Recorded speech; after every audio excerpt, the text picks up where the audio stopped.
Vedare tinokuchingamidzai zvekare kune chimwe chirongwa pano paZim Facebook Secrets and Confessions. Tadzoka zvekare nemamwe mamessages. Regedzai tibva tapinda mumamessages edu atadzoka takakubatirai. Meseji yedu yekutanga yakamira sekudai so: hanzi makadi zvenyu mukoma, ndinokumbirawo kuti munge muchindiposterawo nyaya ngoma kavika chitupa changu. Inini I am staying here in Harare, but hey, handitombozivi kuti ndotangira pai.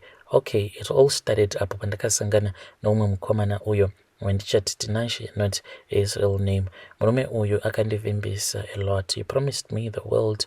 He was wealthy, he was charming, and I really thought kuti this man, he was an answer to all of my problems. Panguva yacho iyoyo, my family was struggling and I was desperate, really desperate for a way out. Saka Tinashe uyu akabva azondiudza kuti aikwanisa kundibatsira. Akabva ati, but iwewo baby girl, kuti ndinge ndichikubatsira, there is going to be one condition. Ndikabva ndati, what is the condition?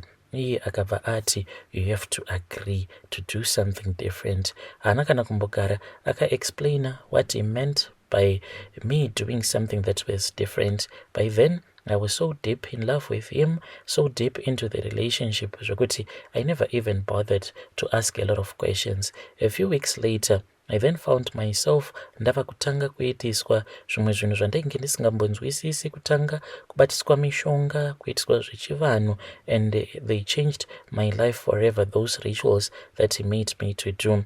It was a night that I will never forget. So Maxwell uyu akanditora akabva azoenda neni to this other very beautiful just outside of Borodale. So takati tasvika kuya ndobva tazoona kuti kwainge kuine umwe mukadzi, but ainge ari mukadzi wechikuru. This old woman, she then greeted us kweiyo motikari yaainge achifamba nayo mukadzi uyu. Waitoramba kana kuri kunzi ukaudzwa kuti munhu uyu in'anga. So I then found out kuti iye ainge ari n'anga achinzi ane mamwe masemba. I was told kuti ndainge ndichifanira kuti ndinge ndichiwaridza chimwe chimhasa icho chakaburitswa mumotikari maTinashe. I was told to lie down pachimhasa chiya. Before I knew it, I was bound to something that was far darker than I had ever imagined.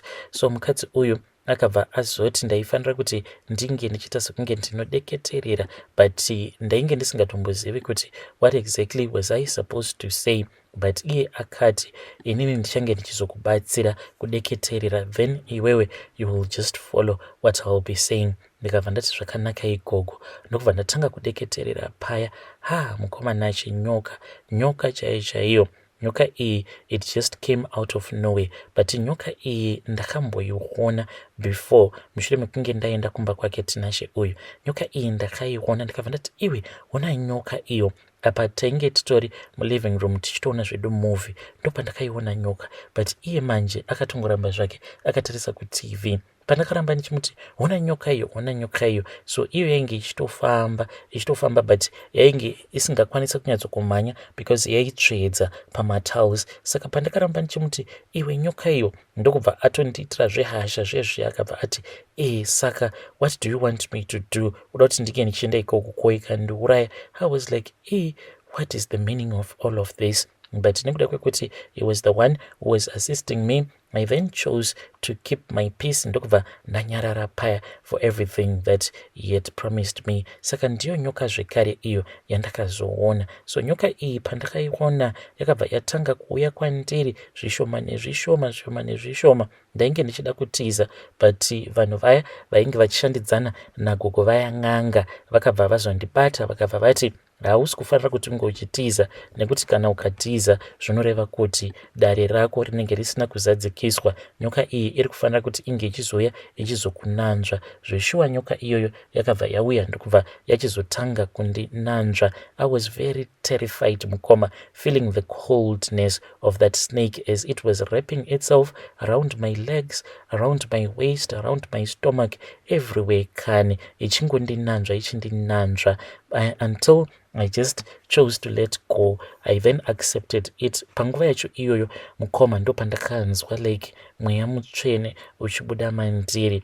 Like most of the people, they do take it for granted kuti kunyange ukanzi uri chidhakwa, uri mutadzi akaita sei, but unenge uina mweya mutsvene anenge ari mauri. Like the moment that the Spirit of God leaves you, you really feel empty. Like unoziva inonzi emptiness. That is what I felt at that time. Saka kana usati wakambozvinzwa zvinonetsa kuti unge uchizvinzwisisa. I really felt the Spirit of God as it was leaving my heart, and I felt kuti now moyo wangu was ready for any kind of demonic possession. Mukomana shinyoka iya yakabva yatanga kundinanzva ichindinanzva pazamu rangu iri rekuleft, then ndokubva yazongonyangarika. Ndakabva ndanzwa kuti mumwoyo mangu zvino mainge mava nechinhu chainge chigeremo. Ndikabva ndaziva kuti yainge iri nyoka iya. Saka nyoka iyi yakabva yachizotanga kundishanyira usiku hwoga hwoga mushure mekunge ndaitiswa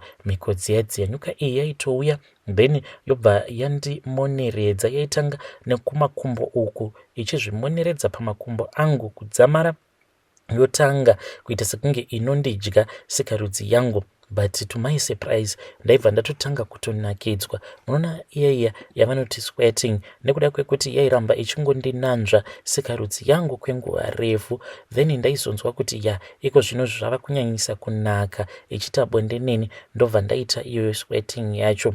So there was one thing that no one else was supposed to know. Apa ndakabva ndanzi this was a secret. Not even my family was supposed to know kuti ndainge ndava nenyoka. Nyoka yangu iyo yandainge ndiinayo, sezvo ndainge ndichiri ndakamirira kuti nyoka iyi inge ichikwanisa kusimba so that inge ichizokwanisa kundipa mari. So one night zvakaizoitika ndezvekuti my younger brother uyo wandichati Tadiwa uyu akabva azoona nyoka iyi. He saw something that he was not supposed to see. So akauya murumu mangu unexpectedly. As usual, he just came without knocking, not doing anything, and opened the door. So I think kuti he had been suspecting, because dzimwe nguva nyoka iyi yaiti panguva yaye kuti inenge yava kubuda panzvimbo apo payainge ichigara, dzimwe nguva yaingobuda mumatiles, dzimwe nguva yaingodonha ichibva muceiling, not even knowing kuti how was it even falling from the ceiling, nekuti muspare bedroom mangu imo hamutomborina kana maburi muceiling, but it will just fall from the ceiling. Dzimwe nguva ndaitoona dhore muwardrobe richivhurwa, ndobva ndatoziva kuti nguva iyaya yekuti nyoka inge ichiuya kwandiri ichita bonde neni inenge yakwana. So I suspect kuti uyu anenge ane zvaakanzwa kana kuti ndimwari wake here akaita kuti ange achingonyomwa kuti there is something that is going on. So mukoma akabva azongouya, but achinopinda muspare bedroom mangu, that was when he saw something that destroyed him. Tadiwa uyu akabva andiona ndainge ndiri busy ndichita bonde nayo nyoka iyi. Ndainge ndisina kana bra randainge ndakapfeka, ndainge ndakangopfeka jitambo chete iro randainge ndakatoisa paside, nekuti iyo yainge iri busy ichindinanzva kusikarudzi kwangu. Akandiona yainge yakazvimoneredza kumuswe kwayo uku pagumbo rangu. Musoro wayo ndiwo wainge uri busy ichiita bonde neni. Saka akati andiona kudaro akavhunduka, because zvinhu zvekuti ainge asina kana kumbogara akazvitarisira kuti munhu mukurarama kwako ungasangana nespiritual encounter yakadaro. He froze at the door and akaramba akanditarisa. I could see that there was fear in his eyes, uye zvekare he was filled with disbelief, as if he was hallucinating. Haana kana chaakakwanisa kutaura, but ndaitoona kutoti ainge achizama kuti ange achitaura. So nyoka iyaya yakazoti yamutarisa, ndopaakabva azotanga kutiza. Ndakabva ndamuka very fast, ndikabva ndatora gown, ndokubva ndapfeka gown rangu riya, ndikabva ndatanga kumudaidza. I called him, but I knew kuti there was nothing that I could do. The damage was done. Ndakafamba ndikaenda kuspare bedroom kwake. Ndakati ndasvika kuspare bedroom kwake, ndopa ndakabva ndaona kuti iye ainge akaita kuzvihwandisa kuseri kwembed. Apa ndakati ndichinopinda muspare bedroom make, ndobva agoti kwetsu, agoti otanga kuridza mhere. hey, maparents edu ndokubva azomuka paya. Zvino vakati vachifamba, nyoka iyaya yakabva yangodonhera pamubhedha ikabva yamusvipira kumeso. Then ndakazongokaruka ndava kutoona Tadiwa uyu atoradzikwa pamubhedha but ainge ogwina zvino. Then nyoka iya ikabva yanditi usataura chinhu nekuti I have wiped his memory. Kwamanashi ndakabva ndazoti vabereki vangu paya pavakapinda muspare bedroom maTadiwa vakabva vati kochi iniwo ndokubva ndavanyepera ndikabva ndati I had just heard a sound ndiri kuspare bedroom kwangu ndikanzwa mwana achiridza mhere. That is why I had came into his bedroom. So ivo vakabva vazotanga kunamata, but vachinamata kudaro ndaitoona kutoti tumunamato twavo twainge tusingatombondi affecti zvachose. We prayed and we prayed. Udzamara nyoka iyaya yazonditi iwe uchinamata, but ndichinonamata ndainge ndichinamata kwairi nyoka iyaya. Then zvikabva zvazoita sekunge Mwari ndivo vainge vapindira. Then he regained his consciousness kuzonotaura naye painge pasitomborina kana anything chaainge acharangarira. Then amai vangu vakazoti taifanira kuti tinge tichienda navo kwapastor, but ndikabva ndati no, mweya wainge wandiudza kuti we were supposed to pray as a family. Zvinhu izvi zvainge zvisingafaniri kuti zvinge zvichizozivikanwa kana nani zvake. They believed me nekuda kwekuti pandakazonomunamatira ndichimubata musoro wake, that is when he had miraculously been healed. So they believed kuti zveshuwa Mwari vainge vachitondishandisa. So from that night iye Tadiwa was never the same. Waiti kana wakamutarisa wanyazokuona kuti ya mwana uyu there is something that is troubling him, but iye manje ainge asingakwanisi kuti ange achiziva kuti kochiko chainge chichimbomunetsa sezvo ainge akasvipirwa nayo nyoka iyaya, akatorirwa pfungwa dzake nenyoka iya. So he stopped eating, stopped sleeping, and ainge ava kusamboda kana kutaura kana nani zvake. Nguva zhinji aingogara akarara ari muspare bedroom make.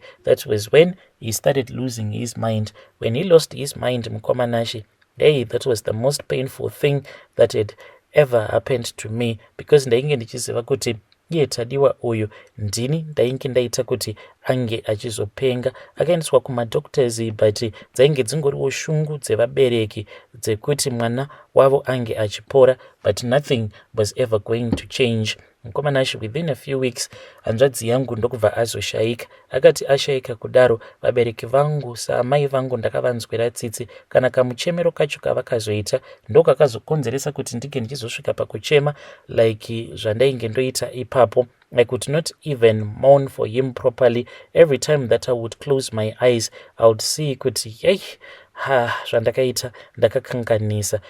Nazvino ndo zvinondinetsa izvozvo. Ndinoti kana ndava kunorara so ndinotanga kufunga nezvake Tadiwa, ndobva ndatanga kuchema ndichiti asinai Tadi, ko iwo musi uya wai usina kutanga wanoka. Handiti ndaigara ndichikutuka here ndichiti iwe haungopindi muspare bedroom mangu kukazondiona ndisina kupfeka usina kunoka. Nhai Tadi, nhai mwana waamai vangu, saka wakatofa here? Wakatosarudza kutofa here nhai Tadiwa? So mushure mekunge Tadiwa uyu azofa ndopandakabva ndazotanga kuita mari. Then ndakatanga ndaenda kuna Tinashe uya ndikabva ndamuudza zvose izvo zvainge zvaitika. Ndikabva ndazonzi ndaifanira kuti ndinge ndichizogezesewa kuitira kuti mweya wake Tadiwa iwo usazoramba uchinditeverera. Saka ndakazonogezesewa ndokubva ndazopiwa izvo zvandakanzi ndainge ndichifanira kuti ndinge ndichienda kunodyara paguva rake Tadiwa. Saka zvandakapiwa handisi kuziva kuti zvii,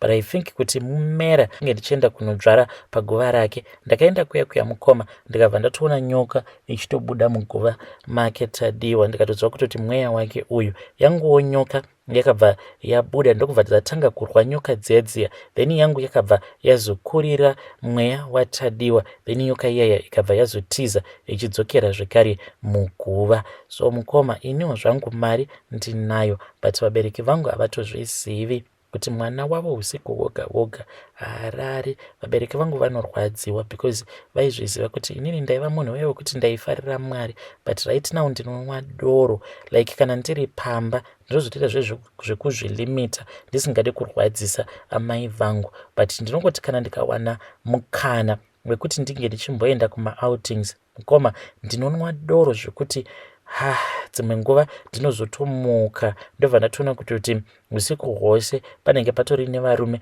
vanenge vakatorara vachinditorera maadvantages, but I don't care zvangu because nyoka iyai yakanditi iyo kana kuine munhu wekuti anorara neni, kana arara neni oregedza kushandisirana dziviriro neni, iye ane zvaanotora pandiri like mabad luck nei. Saka kwaanozoendawo ikoko anenge achingospreada mabad luck iwawo wose uyo waanozonosangana naye pabonde vasingashandisira nedziviriro, hanzi anenge achinovatapurirawo mabad luck. Saka nyoka iyi yakanditi izvi inozviitira kuti mweya uyu watadiwa usazokwanisa kuramba uchingotevererana neni, nekuti mweya wemunyama zvekare ndo unozokukokera imwe mweya yakaita mweya seyengozi kana kuri kunzi unenge wakauraya munhu sezvandakaita. Saka ndiyo confession yangu iyi mukoma. Ndinodawo kuti mhuri yeZimbabwe inge ichizonzwawo confession yangu, uye zvekare yambiro yangu ndeyekuti please musazorara nevanhu vamunenge musina kuroora. Izvi zvekuti munoita zvemujolo munenge muchitotora dzimwe mhepo dzekuti munenge musitomborina kana zera nadzo. Ndinositeerera hangu maconfession, but ndinoti kana ndichitarisa uye zvekare ndakateerera nenzeve dzemweya, ndobva ndatoona kutoti munhu uyu ari kutaura achichema achiti inini ndiri kutevererwa nemweya wenhamo kana kuti mweya wejambwa nemunyama, but munhu iyeye ndinoti kana ndakatarisa ndinobva ndaona kuti munhu wacho its either anenge aine masexual partners akawanda. Saka pavanhu vaya vaanenge achirara navo panowanikwa umwe wekuti anenge achitokwanisa achitorarana nemuroyi kana kuti achirarana nemunhu anenge akaita seni wekuti anenge aine chikwambo chake. Saka munhu anenge aine chikwambo chake ipapo ndinokumbirawo kuti munge muchipabata, unenge uchitora mhepo. Vedare ndo message iyo yandakatumidzirwa ichibva kuna vahanzvadzi vedu. Zvakangoma azvo vedu we, but mazvinzwa ka hanzi inyaya yekuita masexual partners akawanda, hanzi chenjerai kuti kana ukazonosangana nemunhu anenge akaromba, hanzi panenge pakatoipa ipapo. Let us talk about that in the comment section.